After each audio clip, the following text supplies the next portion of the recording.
सभी शिवभक्त देवी और सज्जनों को इस सावन के पवित्र माह में नमस्कार और अभिवादन। आज मैं भगवान शंकर के एक पवित्र धाम की यात्रा पर हूँ, जो कि नेपाल देश के सुदूर पश्चिम प्रांत के दार्चुला जिले के मण गांव में स्थित है। तो मैं चल दिया हूँ अब अपनी नेपाल की यात्रा के दूसरे पड़ाव में, जो कि मण गांव में मुझे जाना है। यहाँ से मैं अभी बलुआकोट से नीचे उतरा हूँ। ये रोड है, ये रोड मुझे पुल तक पहुँचाएगी और उसके बाद मुझे यहाँ से बस या टैक्सी वगैरह मुझे मिलेगी।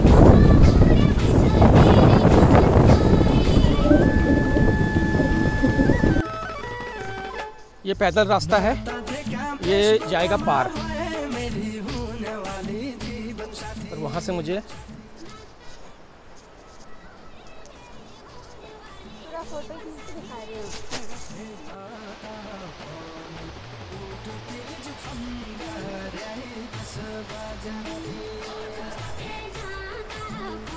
और ये रास्ता है, हम पैदल चल पड़े हैं यहाँ से आगे की तरफ।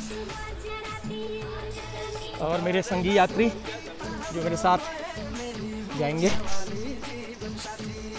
और साथ मिल गया मुझे, कोई दिक्कत नहीं है।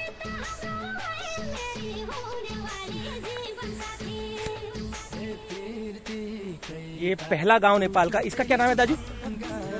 है दत्तू। ये दत्तू गांव है जहाँ पे हम पहुंचे हैं अभी। ये पहला गांव है बॉर्डर पार करने के बाद। और महाकाली नगर पालिका आगे भाई साहब बता रहे हैं। अच्छा, तो वहाँ पे हम पहुंचे अभी। थोड़ा सा अभी पैदल रास्ता है, उसके बाद हमें अपने गंतव्य के लिए बसें या अन्य साधन वहाँ से मिलेंगे। लेकिन फिलहाल ये भाई साहब की गाड़ी है, इसी में जा रहे हैं हम। और बढ़िया रहा, ये किस्मत से इनका साथ मिल गया, अदरवाइज थोड़ा सा परेशानी होती। अच्छा, यहाँ से गाड़ी मिलेंगी, बस इसी में जा रहे हैं ना।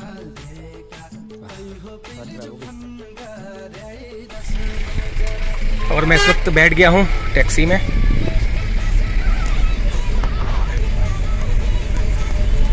भाई साहब भी आगे मेरी वीडियो देख रहे हैं।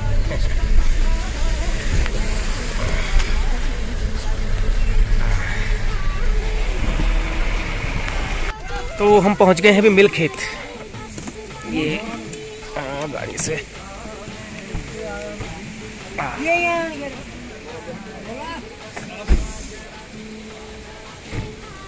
तो हाथ मुंह धोकर कुछ चाय नाश्ता करने के बाद ये हम आगे का सफ़र यहाँ पे जारी रखेंगे। और ये पहला स्टेशन है, यहाँ से मुझे गाड़ी बदलनी पड़ेगी। ये वाली गाड़ी संभवतः यही जाएगी, अदरवाइज़ ये वाली गाड़ी मुझे फिर बुकिंग में यहाँ से ले जानी पड़ेगी। ये शांत करने की जगह है, शांत जगह है। हाँ, अब तो मुझे किस्मत से मिल गए, जौल जी भी से ही मुझे भाई साहब मिल गए, धामी जी। अदरवाइज मुझे बड़ी परेशानी हो जाती। देखिए, अच्छे मन से अगर आप आए किसी कार्य के लिए तो वो जरूर भगवान रास्ता दिखाते हैं। ये है, नहीं तो अगर वो धामी जी मुझे मिलते नहीं ना तो मैं परेशान हो जाता। चलिए, बहुत अच्छा हो गया, हमने आगे की सफर यहाँ पे शुरू कर दिया है।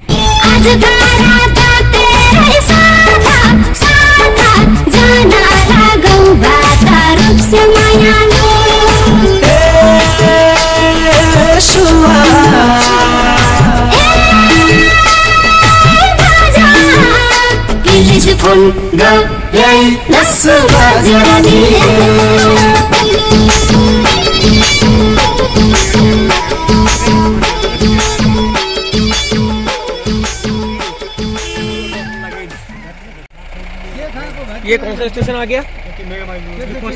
पस्ती। पस्ती हम पहुंच चुके हैं और शाम का करीब 6:30 बज चुका है और काफ़ी सुहाना मौसम। और हमारे गंतव्य से बस थोड़ा सा रह गया ना।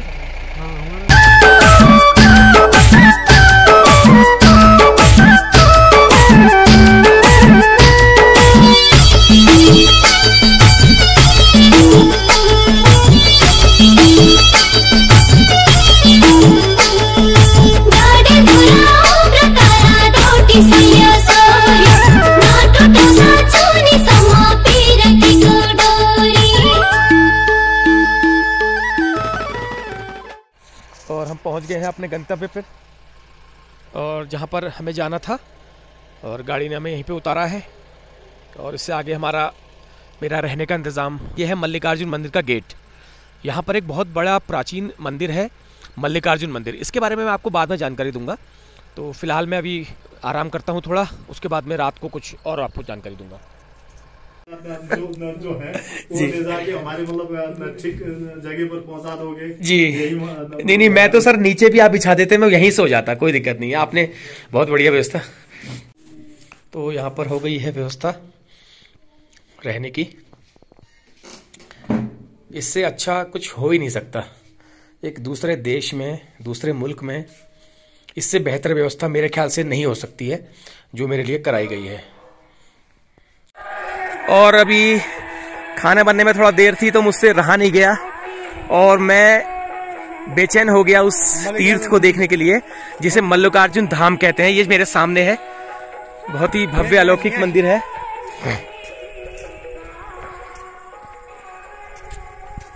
क्या बन रहा है खाने में? क्या क्या है? रोटी और दाल। अरे वाह, बहुत बढ़िया। अच्छा, दाल किस चीज की बनाई है? मिक्स दाल बनाई है। चलिए।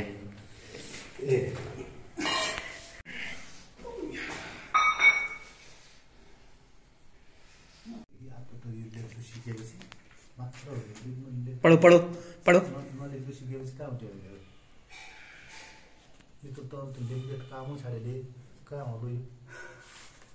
सभी लोगों को सुबह की नमस्कार मण से, श्री मल्लिकार्जुन महादेव के दरबार से। लेकिन सुबह से रात से लगातार बारिश लगी हुई है, सुबह अभी भी बरसुर जारी है, तो इससे चलते हम अपना आगे ऑपरेशन शुरू नहीं कर पा रहे। तो जैसे ही बारिश बंद होती है, मौसम थोड़ा ठीक होता है, फिर हम दर्शन करेंगे मंदिर के। उसके बाद फिर यहाँ पे गांव में भ्रमण करेंगे। ये देखो छोटी सी मार्केट है, मल्लिकार्जुन धाम का ही गेट है, और इसके बारे में मैं आपको आगे बताऊंगा। मेरे साथ हैं मेरे सहयोगी जिनके घर में मैं रुका हूँ।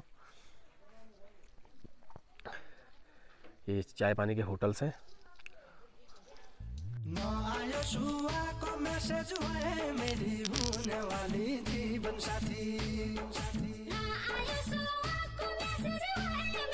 तो आप देख सकते हैं मेरे पीछे का नज़ारा, और काफ़ी क्लाउडी मौसम है और बारिश भी ऊपर से लगी हुई है। ये सामने गेट है मंदिर का। अब इसके बाद नहा धो करके हम मंदिर के दर्शन करवाएंगे। और ये मण गांव में मैं खड़ा हूँ इस वक्त, दारचूला जिले के मण गांव में। ये मार्केट है छोटा सा, देखिए दिखाइए। यहाँ पर चाय पानी जो मंदिर में लोग आते हैं, तो बाकी गांव के लोगों का भी मार्केट है छोटा सा। चाय पानी, नाश्ता, खाना और भी जरूरी उपयोग की चीज़ें। और यहाँ पे एक स्टेशन है, यहाँ पे गाड़ियाँ वगैरह खड़ी होती हैं।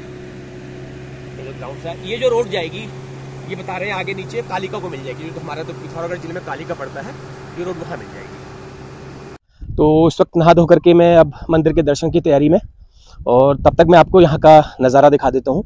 और देखिए खूबसूरती यहाँ की। ये मण गाँव में मैं खड़ा हूँ इस वक्त, सुदूर पश्चिम प्रदेश नेपाल के दारचूला जिले के मण गाँव में, जहाँ पर मल्लिकार्जुन धाम है, जो कि इस आर्यव्रत के 12 ज्योतिर्लिंगों में से एक माना जाता है, जो कि आंध्र प्रदेश में है, उसी का दूसरा रूप है।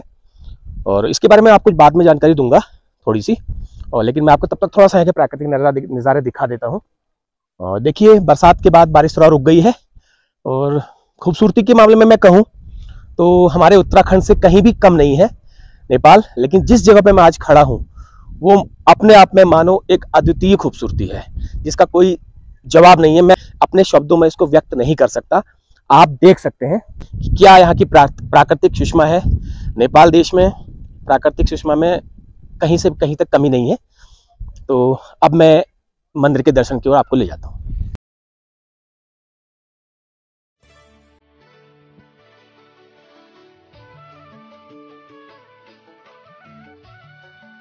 अब मैं चलता हूँ मंदिर के गेट की तरफ। ये आया श्री मल्लिकार्जुन धाम, जो कि आर्यव्रत के 12 ज्योतिर्लिंगों में से एक है, जो कि आंध्र प्रदेश के शीशैल पर्वत पर है। लेकिन ये उसी का दूसरा रूप माना जाता है, या इसको उसका दूसरा रूप कहते हैं। इसमें थोड़ा सा यहाँ पर यहाँ के जो मठाधीश हैं उनमें थोड़ा सा आपस में मतभेद है। लेकिन इसके बारे में क्या है कहानी, मैं आपको यहाँ के किसी जानकार आदमी से ही मिलकर बता पाऊंगा। तो चलिए चलते हैं श्री मल्लिकार्जुन धाम में।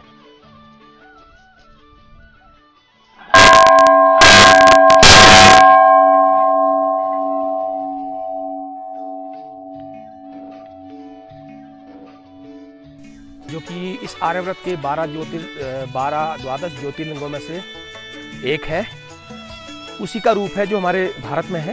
लेकिन आर्यव्रत के 12 ज्योतिर्लिंग माने जाते हैं, उस तरह से कहा जाता है, क्योंकि पहले ये सब एक ही भारत खंड में था, नेपाल देश।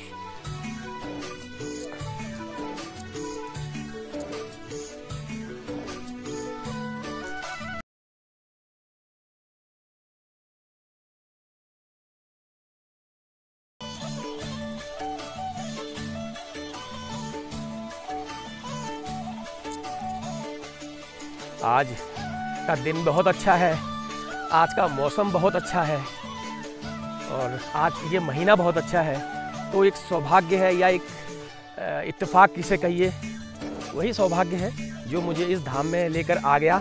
ये देखिए, ये है हमारा इस नेपाल राष्ट्र का, इस आर्यव्रत का 12 ज्योतिर्लिंगों में से एक श्री मल्लिकार्जुन धाम। देखिए लिखा भी है, श्री शैल्य मल्लिकार्जुन 12 ज्योतिर्लिंग। सभी लोगों को नमस्कार। तो मैं उस धाम में पहुंच गया हूं जिसे मल्लिकार्जुन धाम कहा जाता है, जो हमारे इस आर्यव्रत के 12 ज्योतिर्लिंगों में से एक है, जो कि हमारे भारत में भी है, लेकिन इसको उसका दूसरा स्वरूप माना जाता है। लेकिन वहाँ के लोग, हमारे देश के लोग कहते हैं ये उसका दूसरा स्वरूप है। इस बारे में यहाँ के जो धर्माधिकारी हैं, मठाधीश हैं, उनके अपने अलग अलग मत हैं। तो लेकिन फिलहाल मैं इस अलौकिक धाम में पहुँचा हूँ, और आज श्रावण मास का 4 गते है, विक्रम संवत 2079। तो बहुत ही शुभ दिन है ये। तो मैं आज आया हूँ। देखिए, अभी मैं अंदर आपको गर्भगृह के दर्शन कराऊंगा। अभी पंडित जी आएंगे, उनसे मैं थोड़ा सा जानकारी इस बारे में लूँगा। तो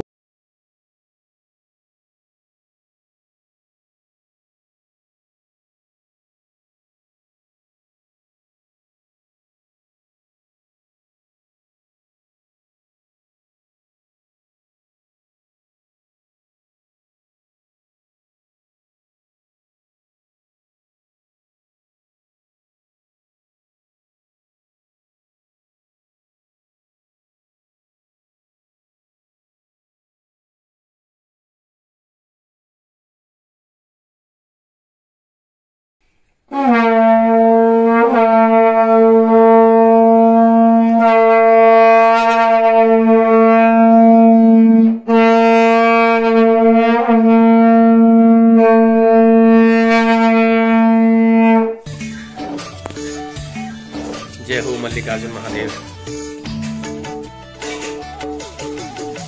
दर्शन कीजिए इस आर्यव्रत के 12 ज्योतिर्लिंगों में से एक श्री मल्लिकार्जुन महादेव मल्लिकार्जुन के।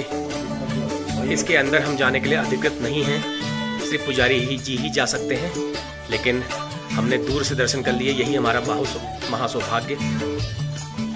इस सामने भगवान शिव माता पार्वती के साथ विराजमान है। बहुत ही भावुक कर देने वाला मेरे लिए क्षण है, क्योंकि हमारे आर्यव्रत के 12 ज्योतिर्लिंगों में से एकमात्र ये ऐसा ज्योतिर्लिंग है जहाँ पर भगवान शिव पार्वती जी के साथ विराजमान है।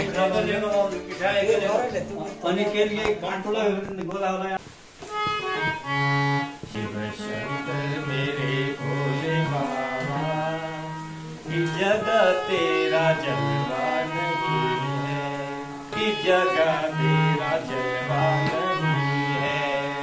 शिव शंकर मेरे भोले बाबा, कि जगह तेरा जलवा नहीं है।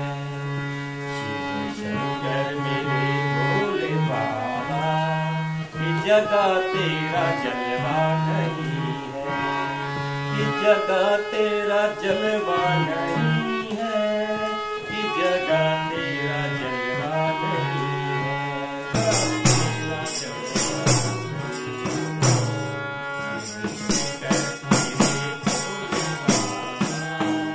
कि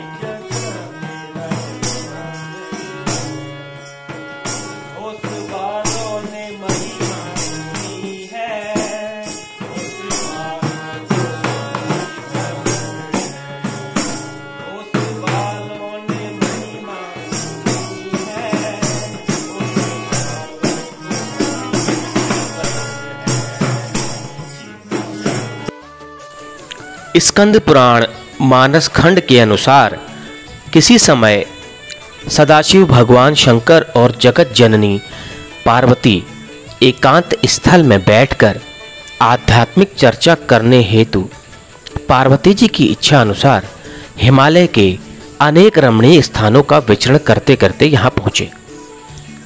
यहाँ विचरण करते करते भगवान सदाशिव ने विश्व योद्धा कुंती पुत्र अर्जुन का रूप धारण किया और माता पार्वती ने विभिन्न वन पुष्प मालाधारी श्रृंगार मल्लिका देवी का रूप धारण करके दोनों यहाँ वन विहार करने लगे। लेकिन इसी समय पृथ्वी और स्वर्गादि लोकों में असुरों का आधिपत्य छाने लगा और हाहाकार मच गया। हाहाकार मचने के कारण आधारहीन देवता आश्रय हेतु शंकर जी के कैलाश की ओर प्रस्थान करने लगे, लेकिन शिव पार्वती उन्हें वहां नहीं मिले। शिव को खोजते खोजते हिमालय क्षेत्र में अवस्थित विशाल शैल शिखर पर्वत के एक कंदरे में देवताओं को शिव पार्वती जी के मल्लिका और अर्जुन रूप के अद्भुत दर्शन प्राप्त हुए। यह दृश्य देख देवताओं और ब्रह्मा जी ने शिव और पार्वती जी की स्तुति आरंभ कर दी। देवों की स्तुति से प्रसन्न होकर भगवान शिव और पार्वती एक खूबसूरत शिला में परिवर्तित हो गए और भगवान शिव ब्रह्मा जी से बोले, आज से मैं और पार्वती यहाँ पर मल्लिकार्जुन के रूप में विराजमान रहेंगे और कुछ समय बाद इस स्थान पर एक ज्योतिर्लिंग प्रकट होगा। उसके कुछ समय बाद इस स्थान पर रातों रात एक दिव्य ज्योतिर्लिंग प्रकट हुआ, जो कि यहाँ पर मल्लिकार्जुन धाम के रूप में स्थापित हुआ। भगवान सदाशिव के साथ पार्वती जी के इस स्थान पर विराजमान होने के कारण यहाँ पर हर वर्ष भाद्रपद माह की अष्टमी को गौरा महापर्व मनाया जाता है, जिसमें शामिल होने नेपाल देश के अलावा भारत के सीमांत क्षेत्रों से भी लोग बड़ी मात्रा में शिरकत करते हैं। और इसके अलावा कार्तिक माह की त्रयोदशी को शैल शिखर पर्वत के शिखर से भारी मात्रा में यहाँ पर यात्रा चलती है, जिसे स्थानीय भाषा में जात कहा जाता है। उस जात में शामिल होने नेपाल के अलावा भारत देश से भी भारी मात्रा में लोग शामिल होते हैं। कतीर से ही आया है, कहता का होता है, ऐसे ही सुना है हमने भी। कतीर में से मतलब पांडे, हाँ बोलिए। हाँ, पांडे के झोले में हमारे यहाँ लाए हैं। आपके पुरखे? हाँ, हमारे पुरखे पांडे थे। और उनके झोले में ये मल्लिकार्जुन यहाँ मढ़ में आए। हाँ, यहाँ से फिर वासस्थान शिखर में किया। शिखर में वासस्थान शिखर, यहाँ से पहाड़ है शिखर ऊपर। हाँ। और फिर उसके बाद अब यहाँ मतलब रहथान हुआ उनके जगह, मतलब ये मंदिर बनवाए गए। हाँ। और मंदिर में पुजारी हमारे साल के दो चोटी मतलब मेला लगते हैं। इस आषाढ़ में शुक्ल पक्ष से लगी है और कार्तिक में त्रयोदशी चतुर्दशी में मेला लगते हैं, उनका पूजा होता है। मतलब सातों धाम में इनको प्रणीत किया गया है। नमस्कार, मैं खड़क सिंह धामी। तो ये नेपाल के सातों धाम में से एक सातवां धाम में उल्लेख किया गया है। गवर्नमेंट ने इसको सातों धाम का मान्यता दिया गया है, जो चाहिए जनविश्वास के आधार में सर्वश्रेष्ठ माना जाता है। यहाँ के नेपाल लगायत के इंडिया के नज़दीक के पिथौरागढ़, बागेश्वर और ये नज़दीक के एरिया के मतलब यूपी से लेकर नेपाल के पूरे एरिया के लोग यहाँ तीर्थालु भक्तजन यहाँ आके अपनी अपेक्षा पूरा करने के लिए आते हैं। जो जनविश्वास है यहाँ यहाँ का तीर्थ या यहाँ भक्ति भाव से अगर जो पूजा अर्चना करता है तो उसकी मनोकांक्षा पूरी होती है करके जनविश्वास है, अभी भी मौजूद है। तो यहाँ साल में 2 बार जात्रा कहते हैं, यहाँ मेला लगते हैं। वो एक आषाढ़ के महीने में लगता है, एक कार्तिक के महीने में लगता है। भक्तजनों के लिए 2 साल में 2 बार यहाँ पूजा करने का मौका मिलता है। तो यहाँ सारे भक्तजन जो है आस्था से आते हैं और 15 दिन 1 महीना तक निराहार रहकर व्रत रखकर आते हैं और पूजा आजा करते हैं। तो ये मल्लिकार्जुन देवता का जो 7वां धाम जो ज्योतिर्लिंग है, वो हमारे पूर्वज अभय पांडे अल्मोड़ा कत्यूर से आकर यहाँ स्थापना किया गया है। ऐसा कहावत है, किंवदंती है।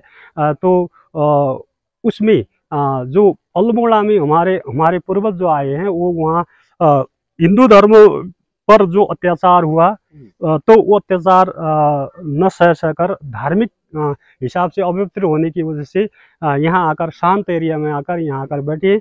शायद ये 12 से विक्रम संवत 12 के आसपास, अब ये फिक्स डेट हमें भी मालूम नहीं है, ये आसपास में यहाँ आए हुए किंवदंती है। इतना है मेरे जानकारी में, इतना है। बाकी गवर्नमेंट में इसको 7वां धाम को बहुत मान्यता देकर अभी इसका प्रवर्धन प्रचार प्रसार के लिए पहल कदमी किया है। फिर भी वो अपूर्ण है। हम राष्ट्रीय अंतर्राष्ट्रीय जहाँ के भी डोनर्स हैं, उनसे रिक्वेस्ट क्या करते हैं कि यहाँ अभी भी जो पूर्वाधार बने, अच्छे होटल नहीं है, खाने पानी का व्यवस्था नहीं है, विद्युत का अच्छा सड़क बिजली ऐसे चीज की व्यवस्था नहीं है। तो हो जाए तो यहाँ पर्यटन अच्छा होगा, यहाँ का जनजीवन भी पर्यटन के माध्यम से ऊपर उठ जाएगा, ऐसा हमें विश्वास है। तो इस वक्त मेरे सामने हैं नेपाल पुलिस से पूर्व inspector, retired inspector Delhi Raj Bisht जी। तो मैं इनसे जानूंगा इस मंदिर के बारे में और इसके इतिहास के बारे में। तो सबसे पहले आपको प्रणाम है मेरा। नमस्कार जी। मैं Delhi Raj Bisht, retired inspector Nepal police. अब यहाँ के लोकल कथना अनुसार, किंवदंती अनुसार क्या बताते हैं कि भारत के कत्यूर कहाँ पड़ती है वो जगह हमको स्टेट मालूम तो नहीं है। फिर भी वहाँ से वहाँ मुसलमानों का प्रकोप और मांस का बिगबिगी और अत्याचार के आधार पर वहाँ बैठ नहीं पाए और वहाँ से निकल गए। वहाँ से सुंदर स्थान की खोज में आते आते हुए नेपाल में आए। नेपाल में प्रवेश करके यहीं हाल रीठा चौपाता गांव पालिका पड़ता है, वहाँ झैझूल नाम के जगह पर कुछ दिन ठहरे। वहाँ भी उसके ऊपर कोई डींगे राजा नाम का कोर्ट था। डींगे राजा का मतलब अबरांगा मांस सेवन करने वाला था। वहाँ भी घृणित जगह महसूस करके वहाँ से भी उड़ के निकल के अब जो लोग उनको लाए थे वो लोग वहीं रहे, लेकिन जो मूर्ति उनके साथ में थी वो मूर्ति उड़ के कहीं निकल गई कहते हैं। उसके बाद अब कोई एक सुंदर सिंह धामी नाम का आदमी को यहाँ सपना हुआ। हाँ, उसको सपने में बताया कि मैं ऐसे ऐसे जगह पर हूँ, मैं एक बाघ भेजूंगा इस समय में, उस बाघ के पैर में एक कांटा गड़ा होगा, उस कांटे को निकालना, उस कांटे को निकाल के उसका रगत बहेगा, वो बाघ जहाँ जहाँ जाएगा उसी रास्ते तू आना, मैं मिलूंगा करके उसको सपने में बताया। सपने के अनुसार वो वहाँ से निकले, वो धामी जी वहाँ से निकले, सुंदर सिंह धामी जी है शायद उनका नाम। वहाँ से निकले तो वो उसी रास्ते जाते जाते सिरशैल्य शिखर के वहाँ कंदरे में उनका वास मिला हुआ बताया जाता है। हाँ, वहाँ धाम है। यहाँ आज अब ये आषाढ़ शुक्ल त्रयोदशी नहीं, आषाढ़ शुक्ल चतुर्दशी और कार्तिक शुक्ल त्रयोदशी और में ऊपर की जात होती है। चतुर्दशी में यहाँ मंदिर में वास वहाँ और स्थान यहाँ बना के यहाँ मंदिर बना हुआ है। अब यहाँ की यात्रा अब प्रत्येक साल मनाई जाती है।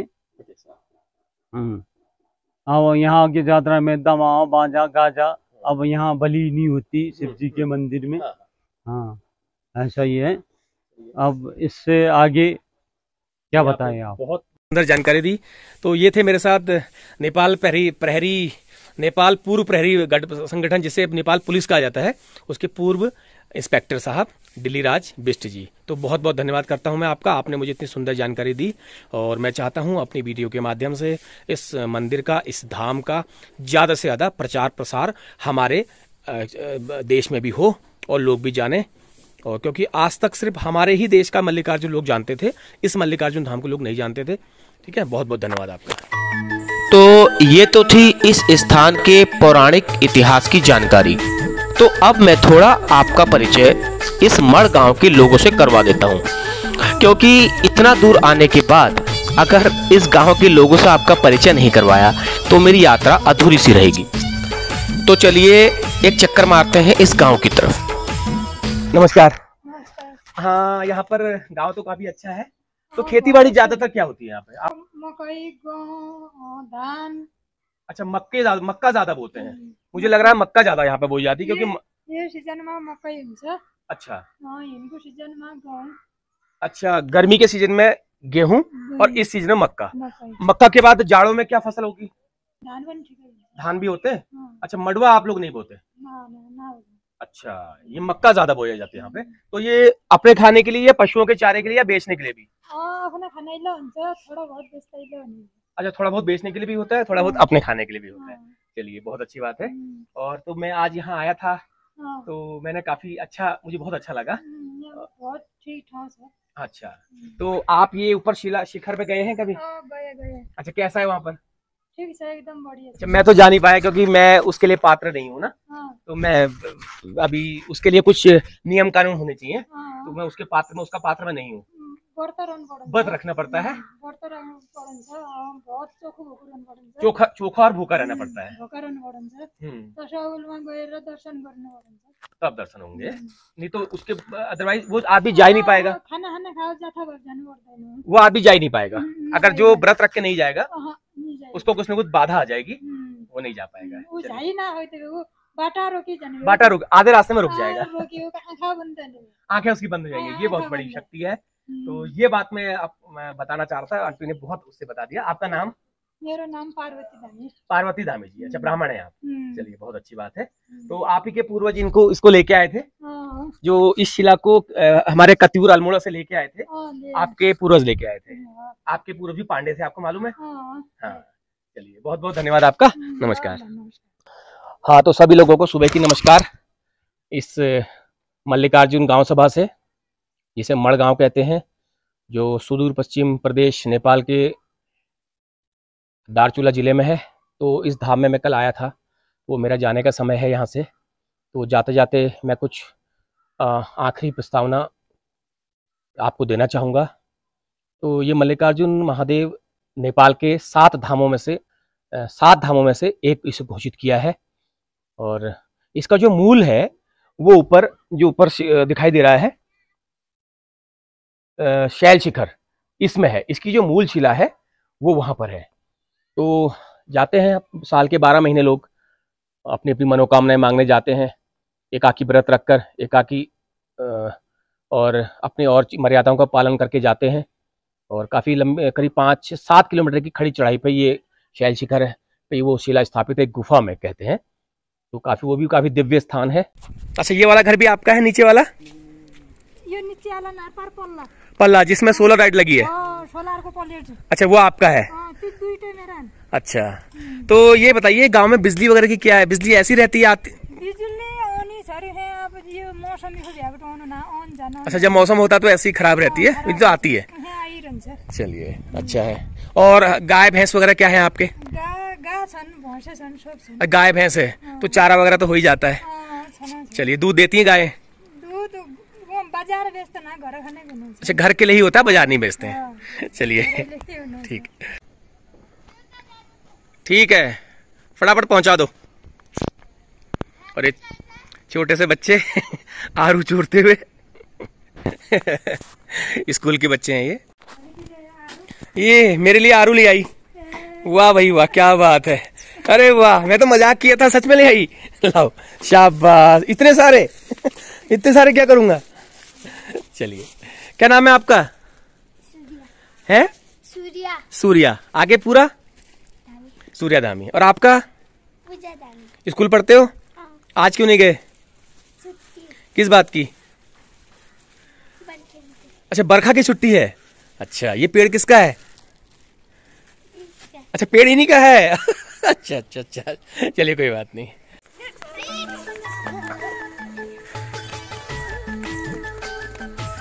ये यहाँ का स्कूल है, प्राइमरी माध्यमिक विद्यालय।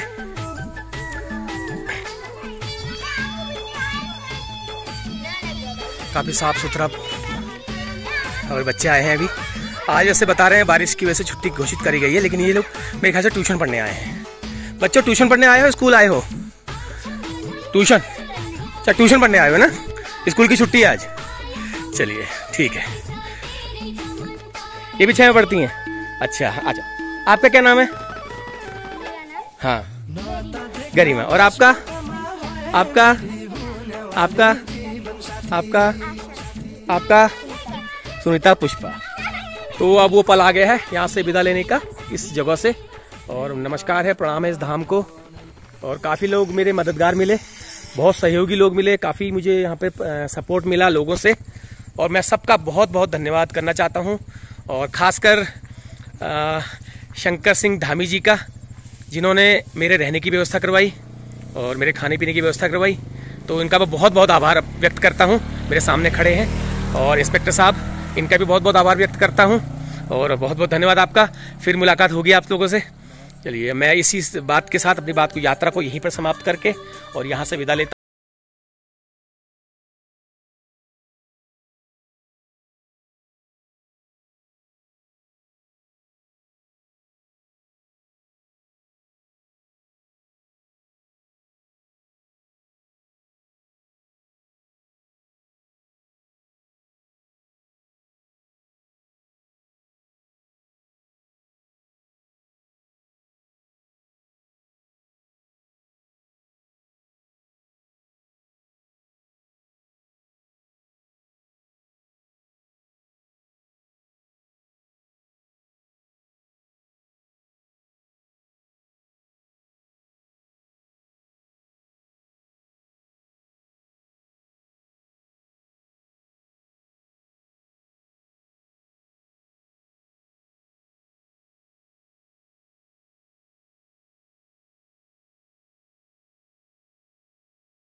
हाँ भाई, क्या हो रहा है? किताब पढ़ रहे हो? दिखाओ।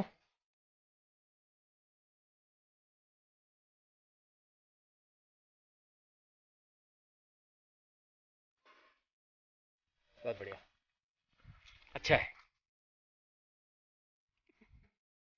चैतल चौड़ा है ये। तो यहाँ से मुझे आगे चौरा, चैतल चौरा। तो यहाँ से मुझे ये गाड़ी मिलेगी दत्तों के लिए। ये दुकानें हैं छोटी छोटी। उसके बाद आगे काठमांडू। और ये वहाँ से बस ले सकते हैं आप, अतरिया से भी ले सकते हैं। ठीक है। और धनगढ़ी भी इस रोड में पड़ेगा। ठीक है, धनगढ़ी अतरिया नेपाल का इस एरिया का सबसे बड़ा शहर। ये देखिए बस आ गई, ये जा रही है वहां को, महेंद्र नगर को। ये बस जाएगी महेंद्र नगर को।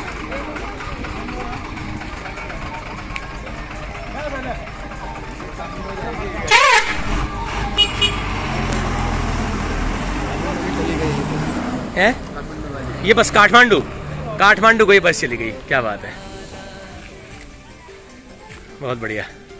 अच्छा भैया, कुछ नाश्ता बना दोगे? थोड़ा बना दीजिए।